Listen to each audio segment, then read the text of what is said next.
Welcome everyone back to #Lawyered. Today we're discussing the hot new substance that has probably been taking over your Instagram feed. That's right, the sexy new product of CBD derived products. So who hasn't heard of Equilibria or other CBD oils? Stay tuned to hear why that's legal and can you travel with it to help manage your anxiety. Stay tuned.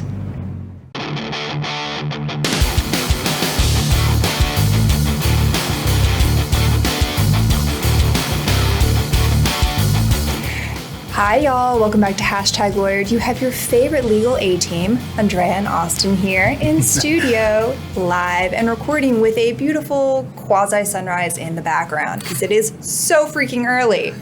So we're breaking Andrea into the morning habit, so I appreciate you being up this early, Andrea. You know, the last time I was up this early was law school for practice court, and let me just tell you, that was a character building period of my life. Well, we got coffee, we're talking about CBD, we got some stuff going on this morning, so I think we're going to be okay. Maybe we need a CBD company. Maybe we need some CBD, I don't know. Right? Maybe we do. But not, I'm cool, just coffee today. Anyway, so diving right into the subject, Austin, have you seen this on your Instagram feed? Oh yeah, definitely. I mean, we were talking before the show. I mean, some of my favorite podcasts that I listen to are now being sponsored by some of these CBD companies. I've done some work with some of the CBD companies on the legal side. Oh, I didn't know that. Not in depth with, the types of stuff that we're getting into today, sure. But just some formation type stuff. And it's really interesting because there's a lot of misconceptions about CBD products. There's a lot of stereotypes, and especially some people that are a little more traditional that believe these products are weed, that they're the same thing as smoking marijuana. Smoking a blunt. And I hope I didn't sound too old saying it the way I just said it, but it's the legal terminology. So I'm really glad we're talking about this because it really will shed some light on some things, some practical knowledge, especially like you mentioned, the traveling with CBD, because that's something that you don't think about honestly until you probably get to the airport for a lot of people. And it's a little too late at that point. Spoiler alert. Right. It's a little too late. Right. Absolutely. So big picture, let's kind of break this down. Everybody gets confused because there's some states that allow the use of marijuana, some that don't. What's that all look like? Sure, absolutely. So you're right, that is really confusing, and there are a lot of different state laws. So I think what is going to be helpful to frame this situation out is to go back and explain what the difference is between CBD, right, the stuff that we're seeing all over our Instagrams, and pot or marijuana, for being a little more scientific. Yeah. So the difference between marijuana and CBD-derived products is that CBD-derived products has been defined in the 2018 Farm Bill that was very quietly passed in 2018 that legalized hemp-derived CBD products.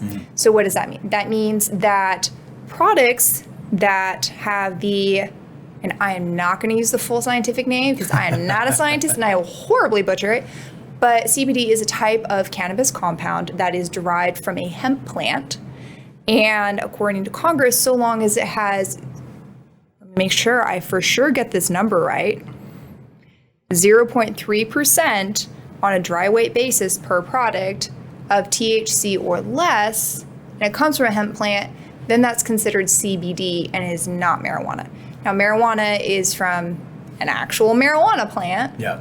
And it has over 0.3% THC per of its dry weight. Yeah. So THC is a hallucinogenic compound, and if you're taking these CBD oils or pain relief creams or bash bombs at Lushra or something, you're not trying to get high. You're just taking it for the anxiety benefits. Right. And we use the term marijuana. It seems, it's a very long word. It's kind of old school, but it actually has a legal definition. So that's why we keep using the term because it's legally defined as that's what the product is. That's illegal. And part of the important part, or one of the important things to discuss here, you're talking about the 2018 Farm Bill. Yes. That's a federal law. Exactly. Yeah, so that's why it's talked about as a controlled substance under the Controlled Substance Act, which is a federal act that's not necessarily the same in all states. Correct. But on a federal level, that's how they've defined CBD as less than 0.3% versus marijuana, which is more than 0.3%. Okay. Exactly. So federally, if your hemp-derived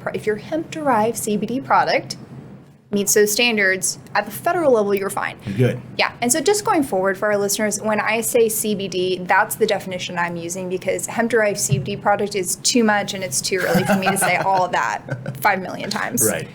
Okay. So, but you asked me a question about like what states, like where it's legal and where it isn't. Yeah. Yeah. And I think it's probably a good starting point because then obviously one of the big things that we want to jump into that you've done a great job of researching here and explaining is, we're going to get to is what's the difference between, okay, if federal says it's legal, then why can't I travel with it? Why don't the states have to listen to what the federal government says? All those kinds of things. So yeah, let's jump right into that. Okay. So glad that we're discussing this because I love this misconception. Yeah. So many people think that here is state law, here is federal law. Smack. Right. No, that's actually not how it works. Right. Federal law does not have a smackdown with state law. In fact, they're two separate systems. Yeah. And in fact, and again, not to law nerd out and get too in depth in Sure. this, there was a time period in history and at different time periods in our country where the states actually had a lot more power than the federal government when it came Pre-Civil War. Right. When it came to making laws. So they're definitely two different systems of Yes. laws. Absolutely. And not to go too crazy into it, but a lot of causes of action, right? So the things that you bring a lawsuit on don't even exist in federal law, right? Like murder, that's not a federal offense, right? That's a state crime. Now it can be brought in federal court, but that's usually due to a lot of complicated procedural reasons. Right. So anyway, I'm going to reel myself back in here, right? I get so excited talking about procedure. Oh, so fun. Yeah. Anyway, so now that we've gotten that out of the way, right, that federal law does not smack down state law, I think our listeners can understand then that, okay, so federally something might be permissible, right? So you have, say, your CBD oil that you take half a dropper of to help you go to sleep at night, right? Yep. I see a lot of moms doing this, like mommy influencers take these to like help their kids because now they're homeschooling them and being moms and working from home, and I don't know how they do it. But that might be fine at the federal level. And here in Texas, it's fine because Texas has recently passed a law that essentially mirrors the federal law. So it's cool to do this in Texas. Right. It is not cool to do this, for example, in South Dakota. Okay, so that is one of the states where they have said that, nope, CBD is still very much illegal. Right. In fact, it's considered a controlled substance. And so you'll be treated, if you were found in possession of it in South Dakota, like you are in possession of a controlled substance, which is a very big no-no, right? Because what are some other controlled substances? Well, in Texas, I mean, we've got cocaine, methamphetamine, prescription narcotics that you don't have a prescription for, like amphetamines or even, Adderall. I mean, Adderall is an amphetamine, but more commonly known. And so in Texas, controlled substance, you start out at the felony level right there. And actually, another thing, and I don't want to go too far down this, but something that's important for our listeners to understand is in most states, you've got just straight marijuana, which is usually treated as a misdemeanor, minor crime. Anything that's been chemically altered by any form or fashion usually goes automatically into the controlled substances category, which typically bumps you up into felony world, and it gets a lot more serious. So even like these G-pens, these THC oil, in Texas, you get arrested for those. It's not like you got less than 2 ounces of weed. It's like you have cocaine, basically. You start right there because it's a chemically altered substance. And so for those who aren't terribly familiar with the difference between misdemeanor and a felony, why don't you quickly explain what that is? Yeah, definitely. So, felony is the more serious crime in the state level. You have to be indicted. Grand jury has to bring that before you. So, in the felony world, that's where you got murders, robberies, kidnappings, and possession of controlled substances. Some of your more violent crimes and some of your bigger drug cases fall in that realm. Those have a larger impact on your future. There's a lot of jobs that won't hire you if you have a felony on your record. Misdemeanor world, the less serious crimes, driving while intoxicated, marijuana possession, public intoxication, public urination, all those kinds of things. The less serious crimes fall in the misdemeanor world. And so it's a big deal and a big misconception that can hurt somebody if they don't understand that THC oil or CBD in a state like South Dakota, you're not just running around with a bag of weed anymore. Now you're dealing with a controlled substance, and you could potentially be impacting your future if you're not aware of what states don't allow this drug in their territory. And you can be thrown in jail, right? Correct. That Correct. almost went without saying. Well, and that's a good point, though, because misdemeanor, you can end up in county jail. Felonies, you go to prison. And that's a topic we'll talk about at another episode, but big difference. Yeah, that's where the big boys go. Right. Yeah. Right. Not the good big boys, the bad Right. ones. So, states like South Dakota, they are not permitting CBD in any way, shape, or form, with one exception currently, according to a statement that was produced from the South Dakota Attorney General's office, I think in about March or April of last year. They have made an exception for a drug that treats a special kind of epilepsy, and I'm going to probably butcher this, so if y'all know how to pronounce this, please tell me how. It's Epidiolex. So Epidiolex. And so again, that is a special form of drug for epilepsy. That is the only product that uses CBD that is permissible in the state. But if you have that and you're in the state, you need to keep your prescription handy. You need to keep like your doctor's letters saying that you need it on you, just because you don't want to risk it. Yeah. So my next question would be, it's legal. CBD is legal on the federal level, 2018 Farm Bill. It's illegal in South Dakota. So what does this mean if you're traveling to South Dakota? Or if you're also traveling to states like Idaho or Nebraska, which are also don't allow CBD. And I don't think they allow this special epilepsy drug, but I could be wrong on that one. Well, and from what I understand from looking at, our research and everything, it seems like those are the only 3 states that we're aware of that outlaw CBD at this point. Correct. Okay. According to, and we're going to cite our source here. I take that back. Yes, according to cbdoil.org. So they seemed kind of reputable, but feel free to fact check me, y'all. So basically, when we're talking about traveling, the concerns we should have are going to these 3 states: South Dakota, Idaho, Nebraska. And what does that mean? Because it's legal federally. How do we deal with this interplay when we travel through those states? Absolutely. When you travel through those states, first of all, if you're going to, and let's just use South Dakota, right? Because I have family there, so I travel there every once in a while. Okay. If I'm going to South Dakota, I'm just not going to take any CBD product with me at all. Right. Like, I don't care if it's something that really helps me sleep, because maybe I have horrible insomnia and it's the only thing that helps me sleep. Buckle up, buttercup, take some melatonin with you or something, because that is a huge no-no to take a CBD oil with you to South Dakota, because it might be fine here in Texas, but once you're in South Dakota, if you're found in possession of that, again, we've already discussed, you can be incarcerated, so on and so forth. So that's just bad news. But why don't we swing that discussion and kind of alter it a little bit and discuss how flying, say I am flying from DFW Airport to San Francisco. Okay, well, medical marijuana is legal in California. Right. It's more legal there than it is in Texas. Yeah. There's less restrictions. But there are still a lot of issues. Right. Right. So, and you've heard of the DFW arrests within the last few years where people were in possession of CBD products, right? Right. Absolutely. I mean, they've got people there specifically to, not necessarily just for the THC products or the CBD products, but they've got people there to make arrests on site for all sorts of other criminal offenses that are criminalized here in Texas. Yeah, and that's really interesting, especially at DFW, right? Because DFW is its own little, I'm going to call it a municipality. It is. Yeah, that's what it is. Right. Because it's kind of like its own little city. Exactly. Not necessarily a city, but it's the same. It functions, has a lot of the same kind of functions of that with its own ordinances and things like that. So it has its own police force. Right. So the really interesting thing about DFW, right, if you're flying out of there, DFW generally is not really friendly when it comes to CBD products. Right. And so the interesting thing is that the TSA, right, so the people who are like screening your luggage, if someone at TSA, let's call him Bob is, I'm so tired, I'm looking at your luggage, this is so boring, whoa, what is that dropper bottle? Off the rack, show it to me. Yeah. Bob takes your CBD derived oil, right? You use your CBD oil. You use it to help you go to sleep at night. It meets the federal requirements.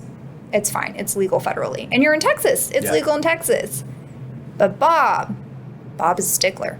And Bob is like, well, I don't know. You don't have any box with this. It's just a dropper. I don't see anything to prove that it meets federal requirements. So I'm going to have to turn this over to the local law enforcement.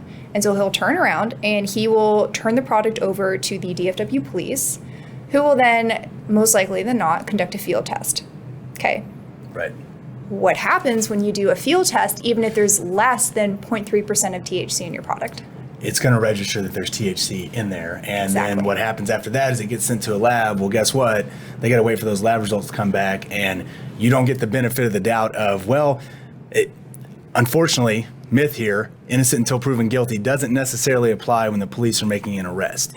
If they think that there's potential, probable cause, no need to get into all that, but if they think that you potentially have marijuana, legal definition marijuana, or THC oil, or any type of chemically altered product that has THC in it, in that droplet that you're talking about, you're going to get arrested, and then they're going to figure it out later.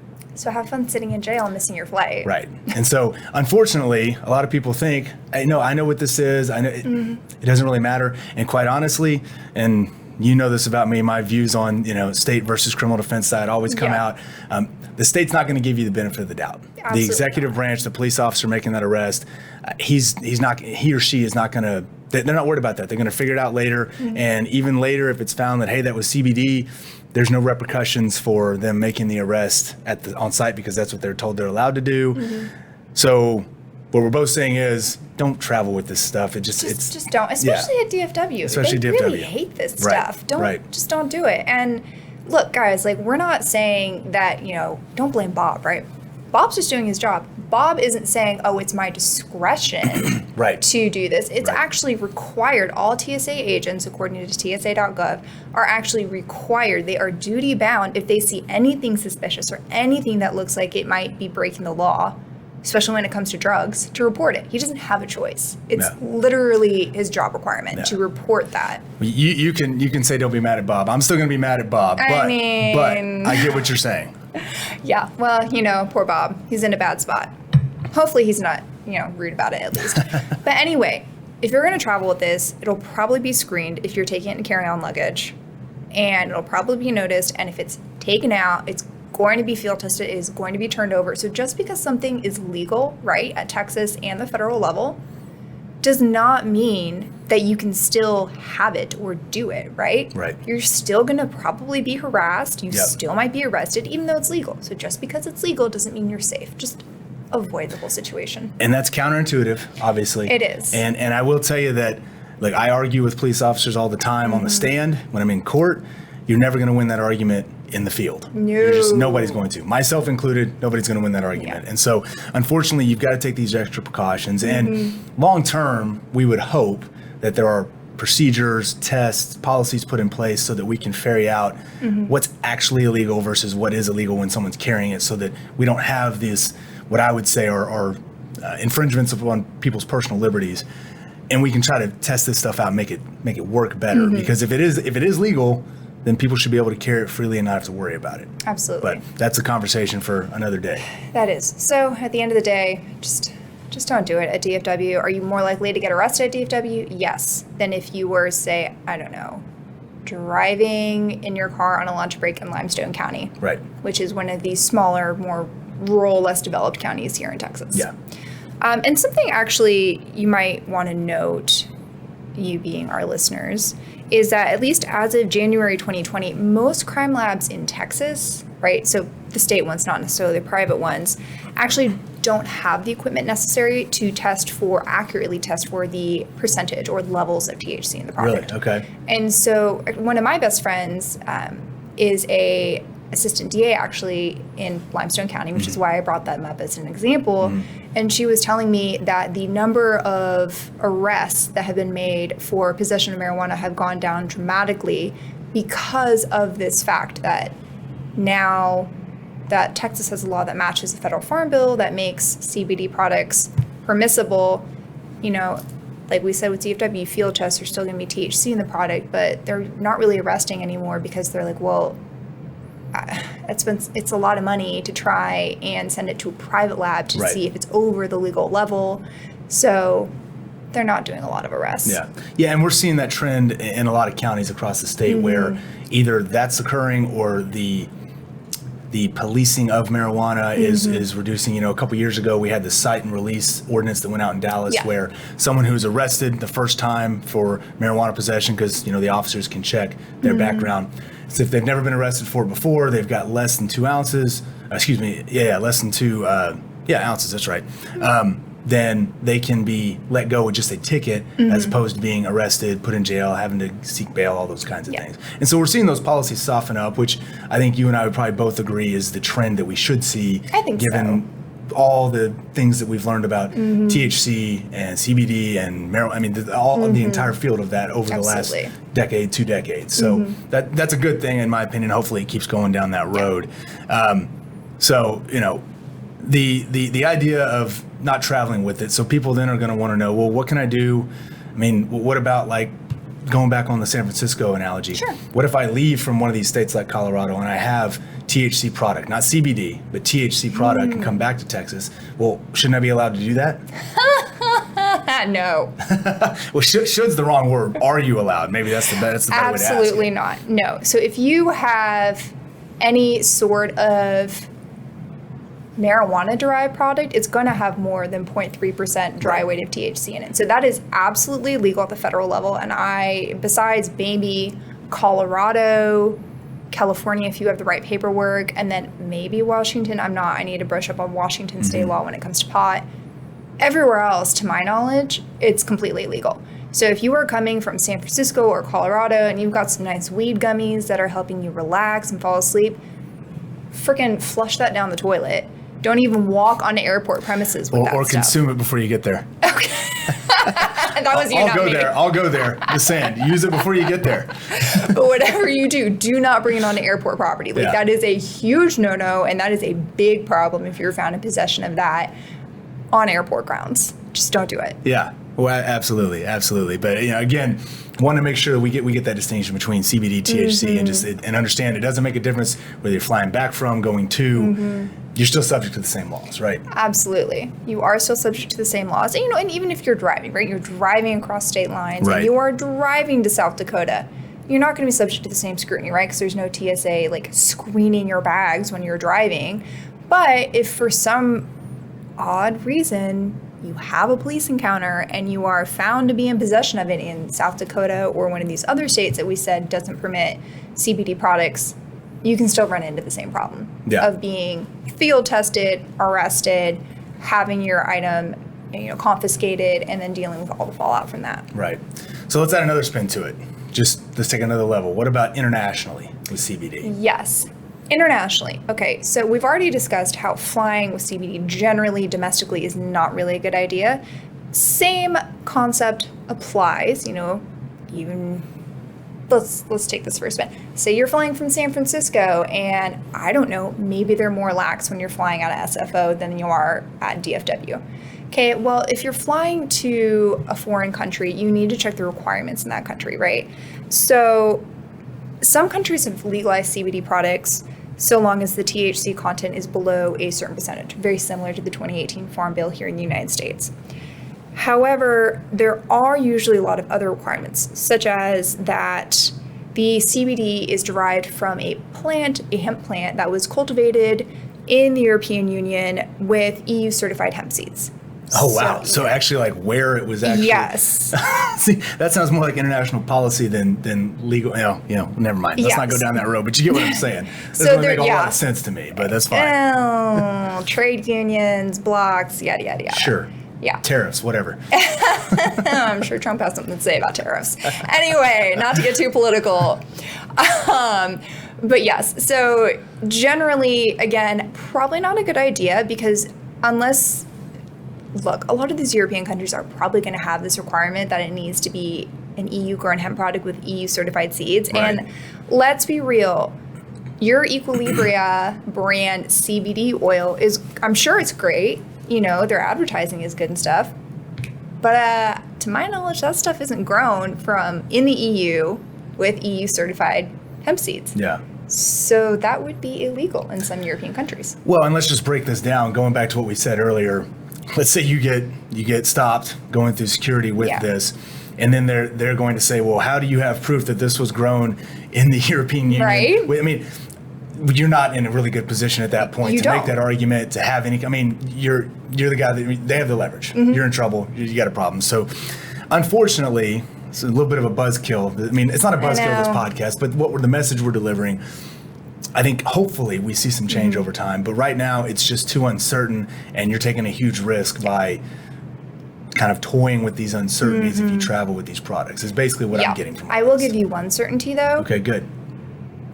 Whatever you do, if you fly to the United Arab Emirates, for the love of all that is holy, do not bring a CBD product or any drug. Or I'd be nervous to even bring freaking children's Motrin. Okay.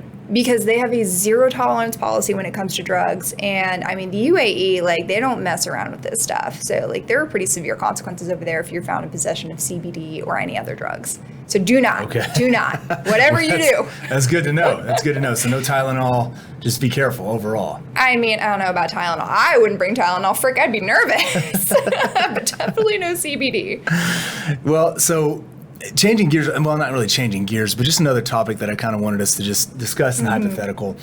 Before we went on the air, I talked about, Delta 9 is the legal definition in the 2018 Farm Bill of what CBD could be. Do we need to give the whole definition, or is that too boring? I think it's too boring. Okay. But Delta 9 is one of the chemical makeups of the product that says, specifically in the 2018 Farm Bill, is legal. I mentioned before we came on the air, there's a company called 3Chi. They're marketing a Delta 8 product, which is supposed to have a lot less of the side effects. There's no paranoia, anxiety, still gives you the relaxation that the Delta 9 products give. It's not specifically discussed in the 2018 Farm Bill that we've seen. And so this is just another idea, another angle of this is a completely developing and changing landscape here. And so, in my opinion, I'd like to hear what you think about it. In my opinion, I think that we're going to see more legislation, more regulatory guidance, thank you, that's put out from Congress and from the executive branch about specifics on what's legal, what's not legal, how do we test it, and hopefully we see some more sophistication of this go along, and I think it's going to be more widely accepted. What do you think? I would absolutely agree. And I mean, I was reading last night, there are a lot of private labs that contract out with, like, say, state crime lab departments or DFW, police. Yeah. Hey, DFW. And so they're already developing technology that is able to test for the different levels of THC in a product. Okay. So that technology is already there. And so I imagine that absolutely now that the cannabis industry is growing massively, it's not going to show any signs of slowing down. I mean, I have a cousin who now literally, instead of planting corn or whatever they plant in Illinois, right, he's a farmer, he's now switched to planting hemp because it's so much more profitable. Yeah. And so we see this industry moving forward. There's absolutely going to be more regulation. I think that eventually it'll probably get to the point where it's just like alcohol. It's treated like alcohol. Right. And that there will be sophisticated testing to determine those levels. Now, as to like the Delta 8 product, I'm a little bit more cautious than you, Austin. You know, if it's not specifically meeting the exact requirements laid out in the Farm Bill, I'm like, well, I'm a little nervous. But I think the biggest part of the Farm Bill, I think, is that it's, a hemp-derived CBD product that's 0.3% dry weight or less of THC. That's probably what they really care about, because it's the hallucinogenic thing that Congress doesn't want people tripping all day. Yeah. No, you're probably right. I mean, I'm a little bit more of the Doc Holliday approach. You shoot first, ask questions later kind of a situation. Yes. Then that's probably a good balance for how we look at these things. And I do think that policy-wise, it makes sense for this to gain more acceptance across state boundaries throughout the federal government with the regulations and everything. Because, again, going back to more fundamental ideas of criminality and criminal offenses and really policing our people, marijuana has just never really been associated with violent crimes. It's just not it's not a violent, I mean, I'm not going to go into all the science and everything. From everything I've seen, it's not one of those things that's addictive. It's not like our controlled substances that we really severely punish. So it makes sense that there's more acceptance here. But right now, we're still in limbo. And that's kind of what we're trying to tell our listeners. You still got to be careful. It's not just the Wild West out there any longer, or excuse me, yet. We're still kind of constrained here, and we need to be careful when we're living our lives with these new products.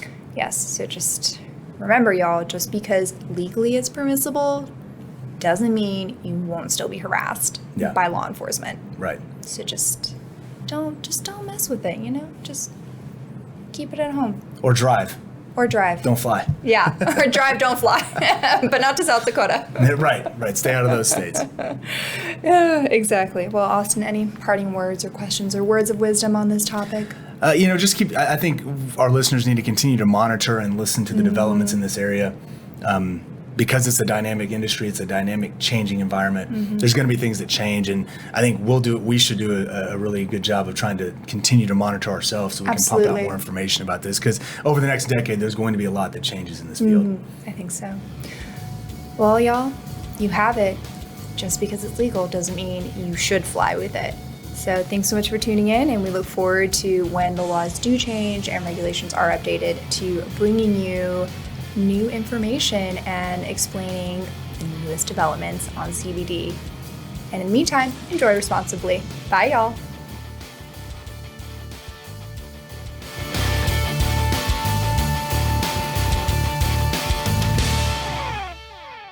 Thank you guys again for listening to us here on #Lawyered.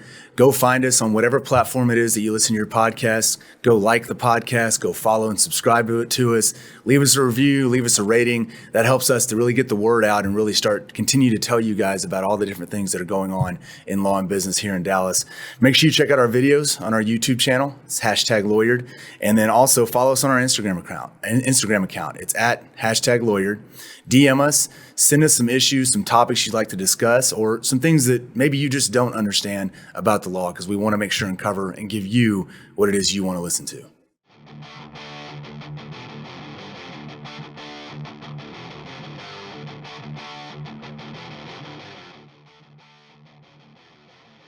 Hey y'all. So glad you stuck around, because we have an update on the Queen of Pop herself.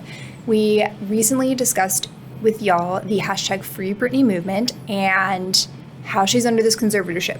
So we do have an update. In mid-August, there was a conservatorship hearing. It was sealed, which means it was not open to the public. So sorry, Zoom crashers, not allowed this time. And anyway, what happened at this hearing? Okay, so we're gonna break the tea. At this point, in a sealed document, in a legal filing that was associated with this sealed hearing, Britney Spears was actually glad that she was put under a conservatorship, because in her mind, in this legal filing, it said that it prevented her from collapse and from being subject to predatory individuals that sought to manipulate her or bleed her dry financially. Shocking, right?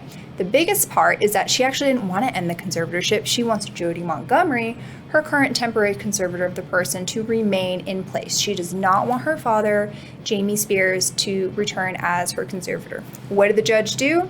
Well, he said, we're going to put the brakes and we're just going to leave everything as it is and leave Jody Montgomery in place until February 1st, 2021. That's it. You have the update on the Queen of Pop herself. Thanks so much. Tune in again to #Lawyered next week.